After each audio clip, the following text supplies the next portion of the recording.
You had me at hello. Did you say hello? No, I said hello, but that's close enough. Hello there. Hello. My name's Forrest Gump. Hello. Hello. Hello. Hello! Hello. Hello? Hello? Hello! Hello and welcome back to the Phil Better Show, the number one nostalgic 90s podcast that there is out there in the pod sphere. My name is Phil Better, the Podcast Mogul, and with me as always is the pop culture expert, the dude who knows so much about movies that it dwarfs Robert Siskel and Ebert themselves, Mr. Aaron Talks Films. Aaron, how are you doing today now that I made you so fucking famous? Every time you do this to me, like, oh, here's that pedestal. I'm going to put Aaron up there and see how quickly he can fall off. No, like, you never fall off, though. You always do amazing things. I know. You surpass. You're surpassing the goals. I need to put that up there. You surpass the goals every single time, my friend. I am always amazed. Maybe it's the pressure that really helps me and makes me just power through and act as if I know what I'm talking about when I really don't. But yeah, I barely know what I talk about 90% of the time. Like I pray to God that you know more than I do, because I barely know anything. Well, that's a given. I already know more than what you do, but that doesn't mean I know a lot, Phil. So that's why I put you on that pedestal, because you already know more than me, so you can never fall off that pedestal because you know more than me. There we go. See? We're just two idiots on the internet that like to talk. We're not idiots. We're somewhat smart individuals. You called me smart before. Shut up. We're above average. We're above average. We're two average guys. We're two millennials. So technically, we're in our 30s. So that would put us at a midlife crisis, apparently. Because weren't people going through midlife crisis in their 30s? It depends. I mean, hold on. We need to verify this. I feel like I've been having a midlife crisis for the last 20 years. So it's a bit. Life crisis.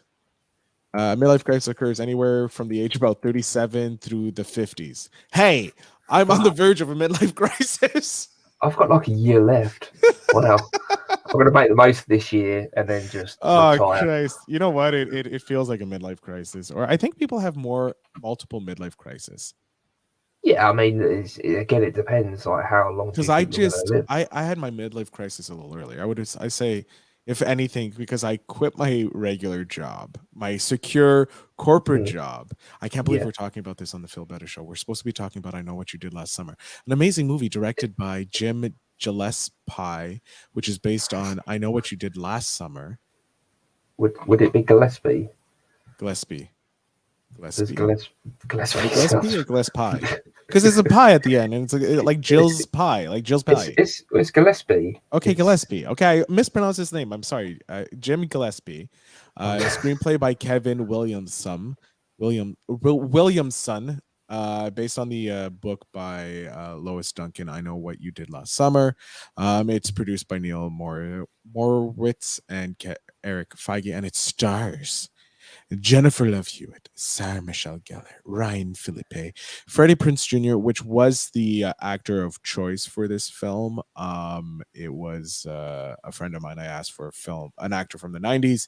She said Freddie Prinze, and then I looked up and I saw this was in his acting prowess and was in the 90s, so it made sense to choose this amazing movie. And then Johnny Galecki, isn't it? Yeah, Leonard was in this movie. It kind of freaked me out a little bit because a lot of his movie roles, he doesn't wear glasses, and you're like, hold on, is that Leonard? Yeah, it was. Yeah, I completely forgot. Yeah, so we're reviewing this movie. It was from October 17th, 1997. Mixed reviews from critics. Commercially successful, grossing 125 million worldwide on a budget of 17 million, which we know you have to double the budget to account for marketing, which means the marketing would be at 34 million. Sorry. So yeah, it was a colossal success, a raging success. Yeah, but it was released around during the time where those types of slasher films were prominent in the 90s, because I remember they were everywhere, wasn't they? Yeah, they were. It's a very it's a very good time for slasher movies. But the problem is when you get so many, this is what happens. I feel happens with this movie. It's like it's a dime a dozen. It's the same movie over and over again, and look, some of this movie is enjoyable, but the majority of it that I found enjoyable is I was laughing because they did this in Scary Movie, and that's what. But Scary Movie came after. That's the problem. Scary Movie... I know, but that's what I found funny because I've watched Scary Movie like 50, 60 times, whereas I believe I've seen this once before today. So I know that all of the Scary Movie references are from, Scream and I Know What You Did Last Summer and all of those big blockbuster slasher movies. But that's what I mean. I'm watching this and I'm just like, Scary Movie did it better. And they did because it was better and it was funnier and it was just this. So you want to know something funny? Go. So I called this movie the sexy version of Scream and you disagreed with me. Yeah. Because of whatever reason. I think it is because it has sexier people. I wouldn't say... sorry, Sarah Michelle Gellar and Jennifer Love Hewitt.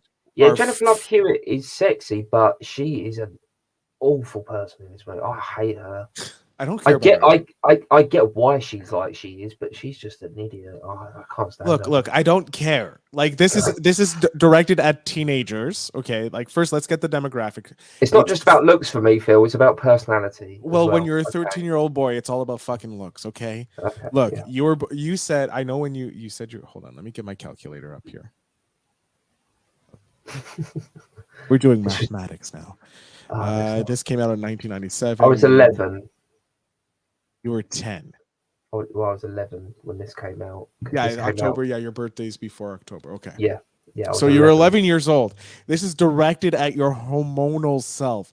You're not caring about personality. All you're caring about are looks in this movie. Okay. Yeah, I mean, Sarah Michelle Gellar. This movie is the sexier version, but because it proves my point. So this is the sexier version because nothing taking away from Canadian Neve Campbell. She's a gorgeous woman. But if you're putting Sarah Michelle Gellar, who's running off Buffy fame, and you have Jennifer Love Hewitt, who has Party of Five fame, like they're above everything. They're every boy's high school crush. Neve Campbell, unfortunately. Wait, was Neve Campbell in Party of Five? I don't know. I've never seen Party of Five. I know of it, but I've never seen it. But yeah, I mean, I'd pick Sarah Michelle Gellar all day, every day. But the point is, she's in a terrible, terrible movie. She was in Party of Five. So Jennifer Love Hewitt is what? They probably all were because they were all, that in that sort of stage of their career where they was probably all in that show. She was no, she has music. Okay. What is her TV show? I think the main point. All right, let's see here. I don't like this movie. You never like anything. That's the point. That's not the point. I need you to like things. I feel like you pick these movies because you know that I'm not going to like them. I like The Mask and Face Off. Okay, so she was in Sister Act, then Birds of Paradise, whatever that was, House Arrest. Wow, this was like kind of her jumping off point. Yeah, I was going to say, like, one of the main things I've really noticed about this movie is that if you take the 5 main cast members that we've just mentioned, ignore all the other cast members. Oh, she was in Party of Five, but after this movie. Yeah, but Sarah Michelle Gellar, Freddie Prinze Jr. No. She was in Party of Five during it because it started in 95. So yeah, she was coming off Party of Five. All right. So hold on. They've all had like. And Neve Campbell. Careers. Oh my God, yes, they had both. Neve Campbell and Jennifer Love Hewitt. They're both Neve Campbell longer, but yeah, okay, yeah. So they're both. That's probably where that joke comes from. Then yeah, probably because they were probably competing at the same time. Okay. Yeah. But also the writer of this movie is the same writer of Scream.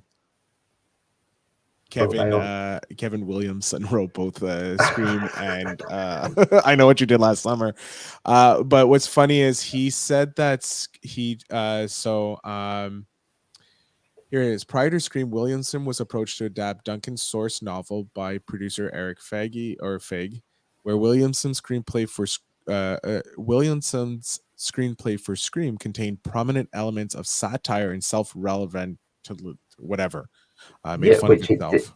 Which is it's known for. It's like it's still a slasher film, but it's taking place in a universe where they know about slasher films, which is such a, like it's like a next level, like it's a Inception in essence, you know, like and they're following the rules of a slasher film and a sequel film and so forth, you know. Whereas this one, obviously, because he wrote Scream, Scream came out before I'm getting to this. His adaptation of I Know What You Did Last Summer reworked the novel's central plot to resemble a straightforward 1980s era slasher film. After the success of Scream, the film was rushed into production. So this was supposed to be a movie from the 80s. And in the 90s, we found the movies from the 80s ridiculously stupid because there was no, like, this is not going on with what's culture is, like what's going on in culture, right? So that's, I think, is why you now look at it, you hate it, but looking back at it, why it grossed $125 million, nearly $100 million. At the time, it was great because it definitely plays off that urban myth. So it was like based off of The Hook. Yeah, the guy with the hook for the hand, because they even reference that story in this movie. But then all they do in this movie is hit every horror movie beat, where they're all stupid and they all get killed for being stupid when they shouldn't be. You know, at the very spoiler alert, when Jennifer, I don't even know the character's names because I didn't care enough. I wasn't even watching it properly because it was just so dumb. Julie James, my God. Oh, that's JJ. She's on the boat at the end with the killer. He lets the rope off so that the boat can drift away. She realizes this and she's like, oh shit, I'm stuck on a boat. She's like 10 feet from shore. Just jump in the water. Yeah, but then he can jump on top of her and drown her. But he was at the other end of the boat. She runs to the end of the boat. She could have dived in and swam before he even got to the other end of that boat. And it's just dumb. And I don't want to hear, oh, the water's too cold. It was July. It was the 4th of July. That water would have been perfect. She could have got back to shore before he even realized where she was. I'm sorry. It's just stupid. This is why I love doing this show with you. You get angry at all the movies. And right? I love how you get angry at all the movies. So your famous rant about on Face Off, the Nick Cage classic. Oh, the hair. The hair. I have told it so many times whenever the movie Face Off comes up. People love that story, by the way. Like, I was on another podcast talking about Face Off, and I brought it up. So their fans know about your insatiable hate of that movie, specifically that scene. That's the thing. I love that movie. Face Off is one of my favorite movies. But it's just, I feel like when I watch the movies for this, I can't switch my brain off and just enjoy the movies. I sit there and I'm like, this is fucking stupid. I think we need a quote of you going, the fucking hair scene from Face Off. That's it. That's on a t-shirt. Or, you know, the frigging, like, you know, Asterix scene. I'm going to go back and listen to that episode. And find a good clip so that we can make some merch of it. Because I think that's what we need to do. We need to start doing some stuff. And this movie, the crabs. The fucking crabs, right? Jennifer Love, what's her face, gets out of the car, JJ. She hears something in the boot, trunk, if you're American. She opens the trunk and there's dead Leonard surrounded by crabs. She runs into the house, gets her friends and comes back out. A minute, 2 tops, 2 minutes. They come back and there's nothing in that trunk. Not even like debris or crab poo or anything. And then about 10 minutes later, one of the main characters gets stabbed to death on a balcony. No one sees it, by the way. No one sees it, except for Sarah Michelle Gellar. 2 minutes later, they go up to discover that his body's not there. Not a trace of blood.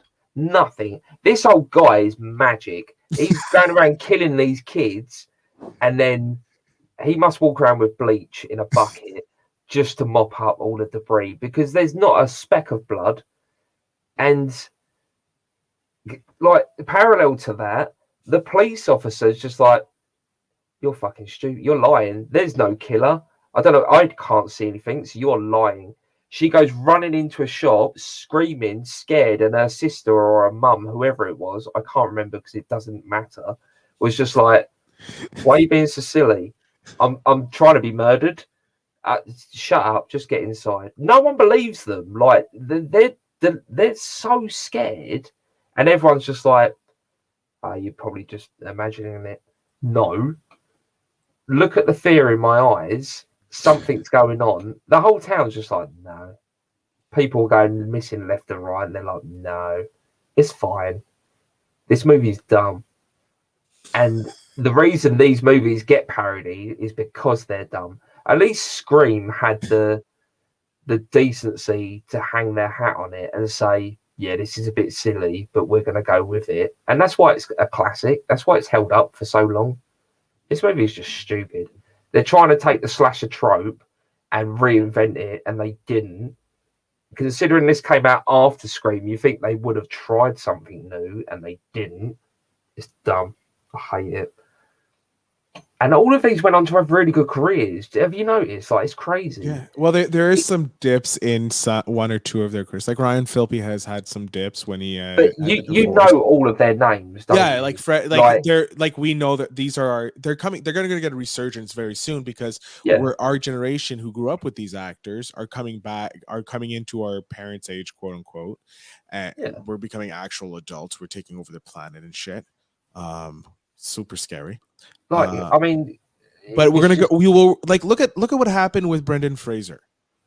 Yeah, I know. I love the amazing recurrence of Brendan Fraser.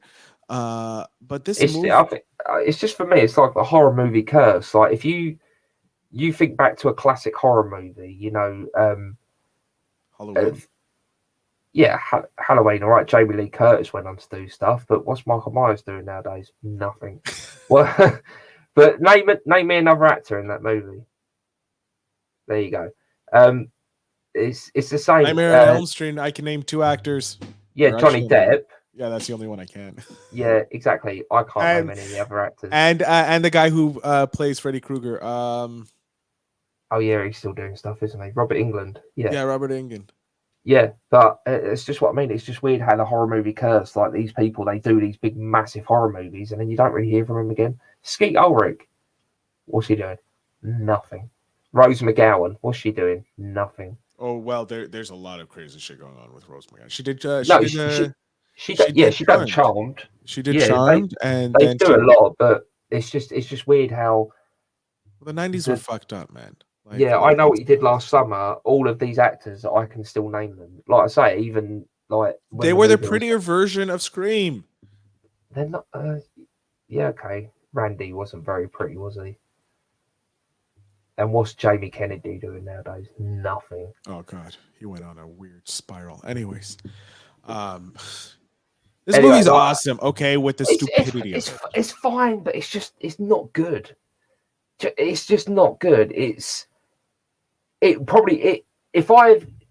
can't remember watching it at the time, but I probably would have enjoyed it because I'm like, oh, it's a horror slasher. I like horror slashers, but as a nostalgic, looking back retrospectively, it's not garbage. Good. It is garbage. Like some of the movies that we covered are so huge. So I've just named 3 plot holes that you could solve. You could drive a Hummer through their plot holes. Here's the thing. Yeah. Because I know you need to go, and I don't want to keep you too long. Because it's like you have to blow up balloons for your dog. I'm angry now, so I've got. Yeah, I know. So I'm getting you hot air so you can blow up those balloons easier. I help you out, Aaron. I help you out. This is what I do. I'm smart. Just to clarify, I don't want to be known as that guy that just hates on everything. Oh no, you're the British hate guy. I was going to say, like, a lot of the movies that we've done, even though I've kind of ranted a little bit, The Mask, because I listen back to our old episodes every now and again. The Mask, brilliant. Face Off, brilliant. I even enjoyed Any Given Sunday, kind of, even though I don't really like American football. Yeah. I kind of enjoyed that movie. I'm sure I had a rant about it, but it was okay. You know, I don't just hate it, but this movie is dumb. even you just agreed with me, and Oh I yeah, didn't no, put no, you no. on the spot. Like you You said, the plot agreed. holes are huge. The move, like I said, I called it the sexy Scream. The reason why it's called the sexy Scream is because it's not as good as Scream. Scream is a masterpiece, and I saw the most recent Scream. It's gorgeous. It's such a well done film, and it hits all the right points. And yeah, I need to tell you something off air. I just remembered that I wanted to tell you this off air. Because I'm in trouble if I say it on air. But Phil's anyways, hitting on me, guys. Phil's hitting on me, and I'm married. You heard yeah, it. I am. Hey guys. But was just like it was said. It was rushed into production. It's a straight '80s slasher films. What were the '80s known for? Tits and ass, pretty much. Like it Yeah, was no, just that's pure sex film. like I say, And it's just the main. this is a PG-13 version of film because they're like, we want to get the most money out of people, and so we need the 13 market, so we can't take the Is it tits. actually PG-13? I think so. Hold on. That's awful. That's what, because I was watching it. I'm like, this isn't very gory either. At least in Scream, you had some good death scenes. Hold on. Where is the movie here? Yeah, I'd say it's just the main problem I had with it because Scream came out before this, and because it's the same writer as well. That makes it more disappointing because Scream came from nothing and he made that up. At least with I know what he did last summer. He had some source material that he could have tried to, make into something and try to once again reinvent the genre. And they didn't do that. It's just a run-of-the-mill slasher movie, which we still get to this day. And none of them are really inventive. None of them are really memorable. I don't know why this did so well. And also, the ending, when everything's okay, the body falls in the water, even though he did that a year before, they're like, no, it's fine, let him go. She's in the shower room, and on the shower in the steam, it says, "I still know." And she's all, So scared. So I don't. Dives, oh wait, no. This is he dives through the shower door, and that's when it cuts to black. But he dives at her. How is she in the sequel? Oh shit! Was actually rated R. Was it really? Yeah, because there's there's sex and nudity, violence and gore, profanity, alcohol, drugs, and smoking, frightening and intense scenes, and so what do they have under sex? Nudity, none. Sex, one occurrence of implied sexual intercourse, no depiction. Julie comes out of the shower wrapped in a small towel. Her legs and thighs are shown, along with a large amount of cleavage. She wears the towel for about 5 minutes, no nudity. Helen and other beauty pageant contestants wear bathing suits on stage, many of them showing cleavage. Ray comments that he never realized Helen's breasts were so ample, and then Barry comments that she does exercise to pump them up. I love watching these things. They're so stupid. Julie and Helen wear cleavage revealing tops throughout the film. Oh my god. I've seen worse on TikTok. Yeah, nowadays, yeah. But apparently, yeah, I got an R rated, the MPAA certification, rated R for strong horror and violence and language. So I guess it was just the death. But in Quebec, Canada was 16 plus. In Quebec, it was 13 plus. For Quebec. Let's see what it was in. So Ontario was 14A. Everything about this movie is just really making me. Hold on, I'm looking for England. So Ireland was 18. So it would have been the same in England. 18 is United Kingdom original was 18, and then the video was 15. Yeah, 18. 18 is our version of R-rated because you have to be 18. Like you have to be 18 to drink. Well, no, that's changed now, isn't it? Man, I'm so old. Drank it from birth. But yeah, we do, but out in public, you're not allowed to. So. Yeah, no, I'm that old. I don't even know what the age restriction is on alcohol because I never get asked for ID of any kind. Even though I've got a baby face, and yet I never get asked for ID. It's crazy. It's probably all the grey hair and the old man grumps that I get about nothing. Yeah, I hate this movie. I'm so glad it's done. I was actually happy when it finished. I was just like. Well, that bit at the end where he jumps out the shower and attacks her, like you don't see him attack her, but she's standing this far from the shower door and he dives through it. He gets her, and obviously I don't want to see the sequel to know what happens because I don't care. But how is she in the sequel? That's what I don't understand. How does that We'll happen? never know. Well, No, unless don't someone. Google it because I. Oh no! You can't Google it. You're not allowed to Google it. Someone No, I'm has to not. request that movie to be watched on the show. If any of our 3 listeners, We have more than request that. 3, you motherfucker. Okay. Wait. You want to know how many we have? I'm gonna 5. Any of the 5 Oh. listeners, I don't look at the numbers, do I? You never ask me the numbers, so I'm gonna tell you the numbers on Spotify. I don't want it to go to my head, you see, and I don't. I don't want to be known. Your head. I don't want to be known as the grumpy guy on the internet that just shouts at everything. Can we watch a good movie next week, please? Oh shit. What? Oh, what is it? What's next week? Well, first we have to choose an actor, and I've already chosen the actor. Oh fuck. This. Oh. Yeah. All right. So here, Feel Better over here. We go Spotify, Feel Better, and we go Google. Okay. Feel Better. All of the actors in this have done good stuff, but did they do good stuff in the 90s? That's what I need to think about. Yeah, that's what you need to do. Sarah Michelle Gellar. I can watch 7 seasons of Buffy. We can do that next week.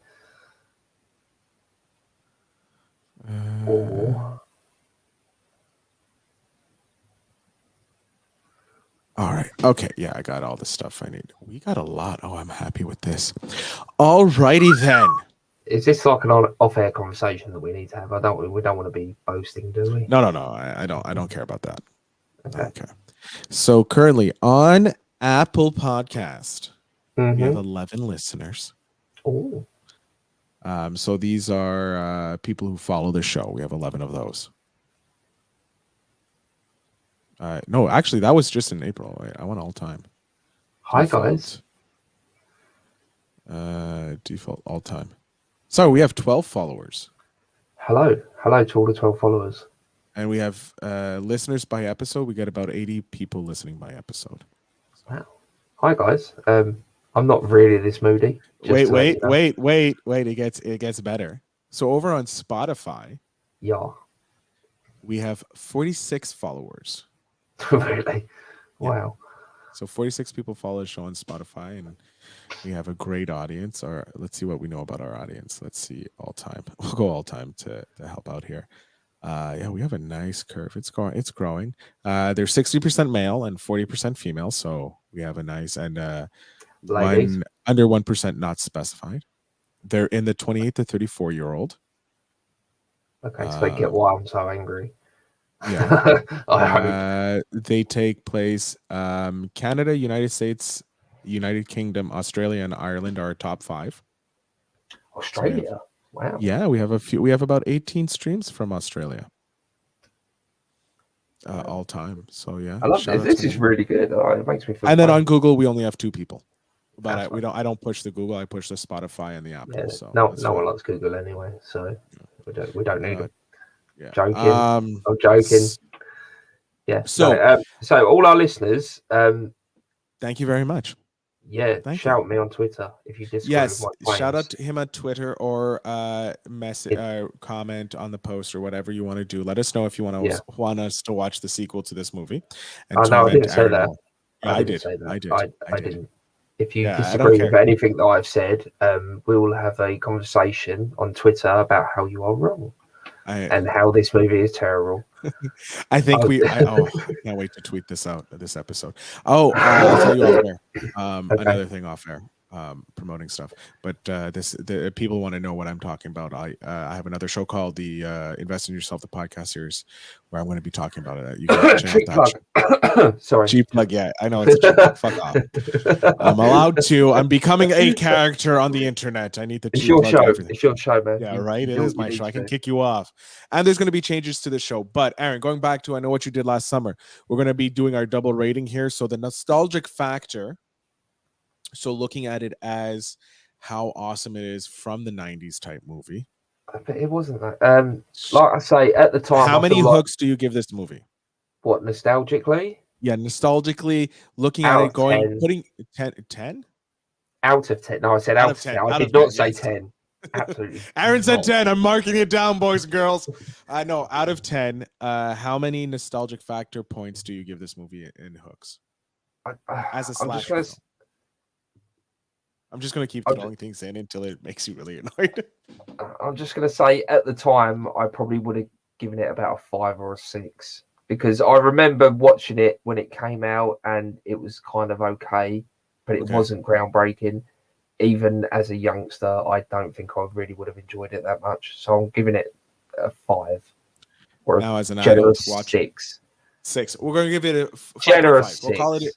We'll Okay. go 5.5 just to be fair. So you're giving it a nostalgic factor 5.5 hooks. And now, as an adult watching this movie, if you what do you rate it? As an adult watching this movie. I'm just going to say 1 because one hook. Oh, You're damn, one. that's a drop. That's a mega drop. Mega drop. it's not a good movie. Like I said, What- it's a sexy scream. It's not that good. Nostalgic factor, I have to agree with you about a 5.5.